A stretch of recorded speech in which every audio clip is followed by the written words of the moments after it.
Hello! Alright, mga ka-plastic, and this is me again, Big Sue, right back at it again with another content. At tatalakayin po natin ngayon ang lumalabas ngayon sa social media na meron na naman pong umaatikabong tanimbala na naman. At wala na talagang kadala-dala ang mga tao dyan, yung mga gwardya dyan, o yung mga opisyal dyan sa NAIA Terminal 3. At muli, naghahasik na naman sila ng lalo. At wala na talagang pag-asa ang bansa natin, mga ka-plastic. Sagad na talaga sa kakupalan. So, ito po yung post ni Ruth Adel. Isang araw na po nakalipas. At sabi dito, anong dispasyo? Anong bala? Wala akong alam sa mga sinasabi niyo. Senior na ako. Bakit niyo ginagawa sa amin to? Maawa naman kayo sa amin. Mga salitang hindi ko akalaing masisigaw ng po sa harap ng mga opisyales, security sa sariling mga kababayan ng NAIA Terminal 3 Philippines. So, March 6 pa to nangyari, mga ka-plastic. At araw ng alis ng kanilang pagpunta sa papuntang Vietnam, mga ka-plastic. Nandito naman po yung actual video na kung saan harap-harapan silang binabastos ng mga opisyales ng NAIA Terminal 3. Makikita nyo po sa video yan, pinag-inspeksyon yung mga gamit, mga ka-plastic. At ito po yung matanda. Hirapan ako. Tinakbo pa man din. Tinakbo pa man din natin. Hello everyone, welcome to Okay. Cebu Pacific Flight where we make moments happen with you. This is 53744. Ano ba yung pangalan nila? Napakuha na ako ng tubig. Kaya napabili ako ng tubig para... Hanay was Hirapan ako. O baka Ito pa ito. po. Bala? Videoan mo nga. Bala? Saan dito bala? Oh. Oh, wala. Wala naman. Ano niyo po? Wait lang. Ano po? Rosary. Grocery.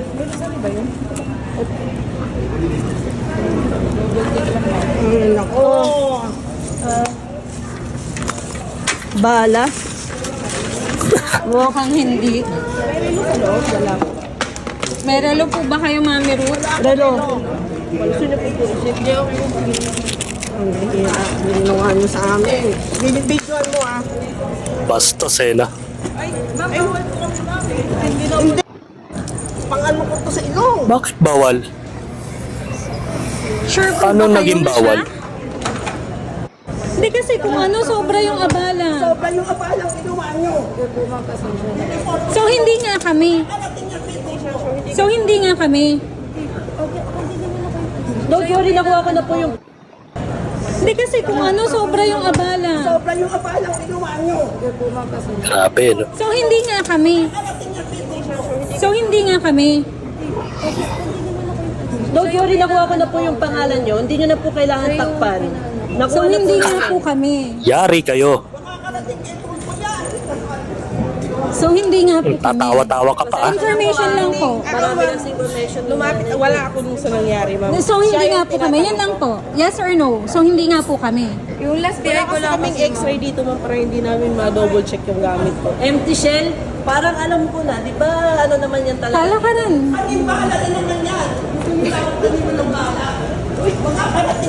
Kasi anting-anting yun yung una ninyong sinabi. Sabi nyo pagbasyo. Ngayong chinek, ano na? Bakit So, ninyo pulasan na yung mga hinayang buhaya. pumunta dito? Kung meron kayo na check from there. Andyan sa backpack. Pangalan nyo, hindi nyo na po kailangan takpan. Nakuha So na po hindi nga namin. po kami. So Tawa hindi pa nga po more. kami. So ito, may update about dito sa nangyari. About sa tanimbala issue, mga ka-plastic. Wala nang katapusang tanimbala para lang manggago ng kapwa nating kababayang Pilipino. So, panoorin natin yung unang video muna sa News 5, mga ka-plastic. na, nasa frontline ng balitang yan, si Reniel Pawid, exclusive. Reniel, kumusta ang mag-ina at natuloy pa ba ang kanilang biyahe?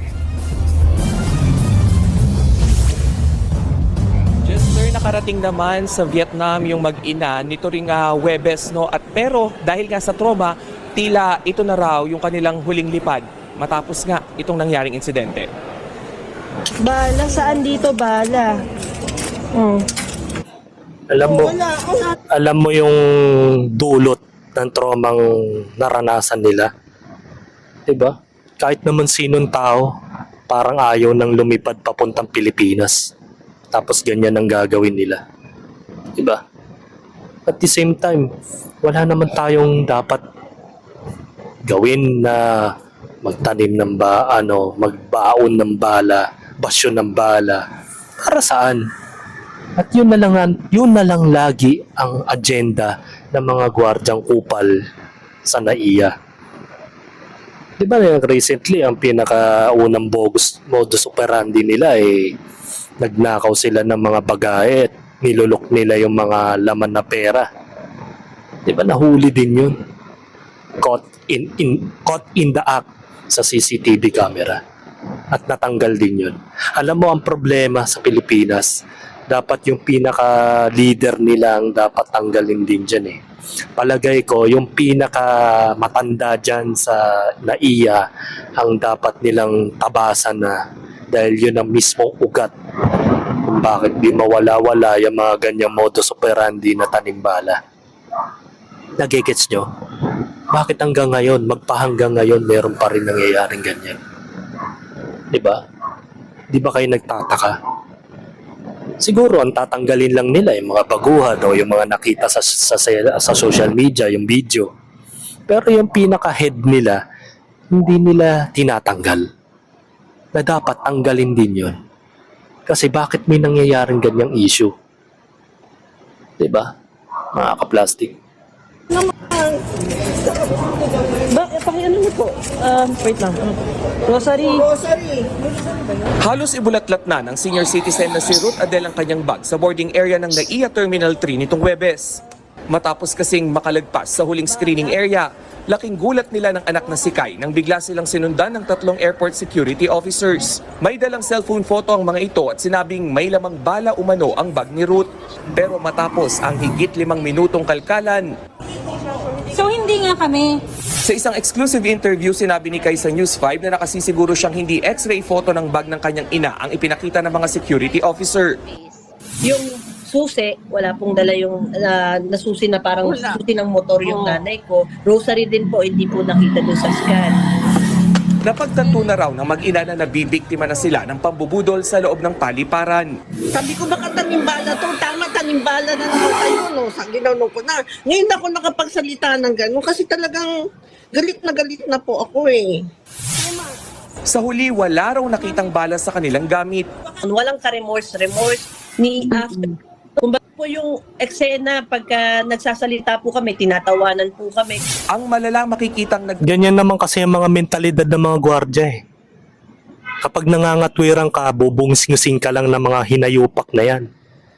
Kasi alam nila na sila ang papanigan. At sila ang makapangyarihan dyan sa lugar na yan. Ikaw na kahit nasa katwirang ka, talo ka pa rin. Kasi sila yung mas makapangyarihan dyan eh. Sila yung parang akala nila hawak nila yung kaluluwa mo. Dahil kasi wala ka namang magagawa, video lang yan eh. Yan yung mangyayari. Kahit na magsuklong ka sa kanilang admin, ang nangyayari, sila pa rin ang kakampihan dahil i-reverse psycho ka, kasalanan mo rin naman yan eh.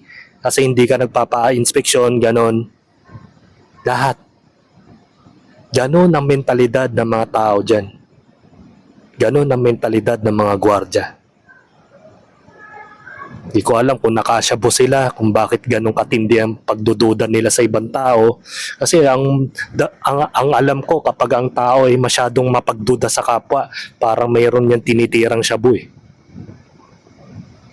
Diba ganon ang mga nakakatira ng shabu sa sobrang tamang hinala, kung ano-ano nang iniisip sa ibang tao. Di ba nila na isip yung nakaabala sila ng pasahero at na-trauma sa ginawa nila. What if kung hindi nila na-videoan yun? Ano ang kanilang papatunayan? Wala na. Paulit-ulit na lang na senaryo, papalamig lang ng konti. Tapos yan na naman ulit. So, panoorin natin yung panoorin po natin yung isang video na kung saan nasibak na po yung 3 kupal na personnel, security personnel ng NAIA. Panoorin natin. Report na hinihinalang sangkot sa tanimbala. Yan ang ulat ni Vel Custodio. Sinibak na ng Department of Transportation ang 3 security personnel ng Office of Transportation Security sa NAIA Terminal 3 kaugnay ng viral social media post na kung saan hinarang ng security personnel ang 69 na taong gulang na babae kasama ang kanyang pamilya para sa physical inspection ng bala noong March 6. Inakusahan Yung mo isipin mo, dumaan sa screening, masusing screening ng kanilang makinarya. May x-ray machine, may scanning machine, kung ano-anong lintik na machine na yan. Tapos bigla na lang gaganunin sila. At papakitaan daw sila ng photo na kung saan mayroon daw basyo ng bala na natagpuan sa kanilang gamit. Which is malayo naman sa itsura ng bag na nakita. Kaya doon na nagduda yung matanda na hindi sa kanila nanggaling yung basyo ng bala. Gumawa sila ng photo screenshot para magbuka silang totoo at gagaguhin nila yung mga pasahero. Eh kung tatanga-tanga yung pasahero, di nayari talaga ng di oras yung dalawa. Nakulong pa ng walang kasalanan. Diba isang malaking katarantaduhan na yung ginawa nila, tatawa-tawa sila kapag nakahalata na. So, panoorin natin kung ano nangyari. nila ang ginang na nagdala umano ng bala sa airport. Kabili-bilinan ng Pangulo sa aming lahat na nasa gobyerno. Hindi pwedeng maghari-harian, kailangan serbisyo ang binibigay sa kababayan. We will not tolerate this sort of behavior against our citizens. So we are hereby announcing the termination of all the people in the OTS who were involved in this incident. Base sa paunang investigasyon ng DOTR, cleared na sa x-ray scanner ang senior citizen at pasakay na sana sa eroplano patungong Vietnam nang habulin pa sila ng mga security personnel para sa physical inspection dahil may nakita umano silang balang anting-anting sa kanyang luggage. Wala namang na-retrieve na bala sa grupo ng pasahero at muntikan pa silang maiwan ng flight dahil sa insidente. Dahil dito, muling lumutang ang issue ng tanimbala sa NAIA. Patuloy naman ang investigasyon dito at harap sa administrative charges ang mga sangkot. I am calling on our kababayans. Kapag nangyari sa inyo to, huwag kayong matatakot. Huwag kayong mahihiya. I-report nyo agad. Samantala, hindi Kanino? I-report nyo agad. Kanino?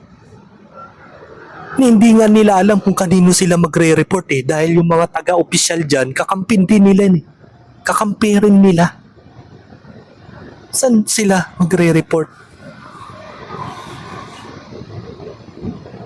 Diba mas gugustuhin mo na lang i-social media yung nangyari kaysa mag-report sa kanila? Kasi yung re-reportan mo, kakampi din nila. So ano na lang mangyayari doon? Naputapeting na corner pa yung biktima. Kasi yung susumbungan nila, kakampi na naman ng 3 kupal na opisyal ng NAIA. So wala rin kawala. Alam mo ang solusyon dyan mga ka-plastic, yung pinaka-head nila. Yung pinaka-veteranong tao na nakadistino dyan. Sila ang nagtuturo sa mga baguang kupal na gwardya na gustong mamera at mangbiktima ng mga pasahero dyan sa NAIA Terminal 3. Kaya paulit-ulit na nangyayari po yan dyan at wala na pong nagbabago kasi nga walang pangil ang batas dito sa Pilipinas. Ite-terminate lang, magpapalamig ng ilang buwan, panibago na namang uling kakupalan ang mangyayari. So wala pa rin nangyayari. ganun pa rin. Same thing pa rin.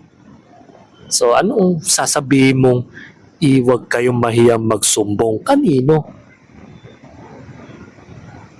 Diba? Huwag kayong mahiya, huwag kayong matakot. Hindi namin tinotolerate ang mga ganitong usapin, ganitong bagay na gawain. Tapos paglipas na naman ng ilang buwan, panibago na naman ulit. May mangyayari na naman tanimbala. Kawawa na naman yung mga tao, ha? Kung walang video, kawawa pa rin sila. Sila ang kawawa. Tapos bubungis-ngis na lang yung mga gwardiya na, no? Kala mo sila yung makapangyarihan dyan, no? Hindi untouchable eh. Hindi sila nakakanti eh. So ano na lang ang solusyon dyan, mga kaplastik? Ang maganda dyan, mga kaplastik, lahat yung mga opisyal dyan na nagtatrabaho sa NAIA, sa lahat ng NAIA terminal sa Pilipinas, nire-reshuffle o kaya contractual na lang, after that wala nang regularization para laging bago. Parang ganun na lang ang magandang mangyari dyan. Wala na magre-regular kasi pag tumatagal na yung mga putang inan to, aabot sa point na nagkakaroon sila ng sungay, nagkakaroon sila ng buntot, nakakagawa na sila ng masama sa kapwa nila. Mamamain lang nila ng konti, sasaywarin nila yung mga pasahero hanggang sa umabot sa punto na wala, nakawala yung customer, yung mga pasahero.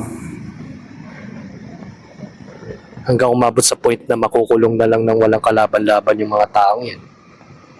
Sila, paisi-isi na lang. Diba? So kanino sila magsusumbong? Kung ang susumbungan mo, kakampi naman ng 3 kupal na yun. Diba? Di rin pinalampas ang Transportation Department ng insidente ng power outage sa NAIA pasado alas 7 ng umaga kahapon, kung saan 5 minutong nawala ng kuryente sa NAIA Terminal 1, mahigit 20 minuto naman sa Terminal 2 at 1 minuto sa Terminal 3. Ayon sa DOTR, dapat wala pang 1 minuto na ibalik na agad ang kuryente dahil may generator naman. Nakikipagtulungan na ang New NAIA Infrastructure Corporation sa National Grid Corporation of the Philippines para sa long-term solution para hindi na maulit ang insidente. To connect directly to the national grid, no? Kasi napakalaki kasi ng requirement ng airport, no? Ito'y para hindi na dumaan sa distributor ang supply ng kuryente sa airport at direkta na sa grid. Sinabihan Tsaka isa pa, yung mga nakawan nangyayaring bagahe dyan sa NAIA, i-upgrade nyo na po. Dahil hindi na nawawala yung nakawan ng bagahe dyan eh. Kahit na may CCTV, kung alam naman ng tarantadong nila lang na kung saan sila magnanakaw, di doon sila magwalongkat at magbabaklas ng mga bagahe ng mga pasahero. Puro sila upgrade eh. Yung kaligtasan naman ng mga pasahero, hindi naman nila inesiguridad. Pero man, laki-laki ng kinikita ng NAIA, magkano pamasahe sa eroplano, may hindi man lang nila mapaganda ang kanilang terminal at nagkakaroon pa ng nakawan dyan. Upgrade, wala nang ganun. So hanggang dito na lang ang aking opinion. Sabi nga nila, lahat daw ng official dyan sa NAIA Terminal 3 daw ay masisibak. Tapos palalamigin lang muna ng konti, babalik na naman ulit sa dati. Di ba? Ang saya. So hanggang dito na lang ang aking opinion, and this is me again, Big Su, lagi nagsasabing ang mga plastic ay matagal mabulok dahil ang mga plastic ay toxic. Kaya, what's up mga ka-plastic? And this is Cambid Commentary Video ng video live stream. Signing on. Alright. Mga ka-plastic, kung nagustuhan nyo ang aking video, isubscribe nyo lang ang aking channel. At the same time, i-hit nyo rin ang notification bell at yung all para ma-notify kayo sa aking susunod ko pang video sa aking YouTube channel. Maraming salamat po mga ka-plastic.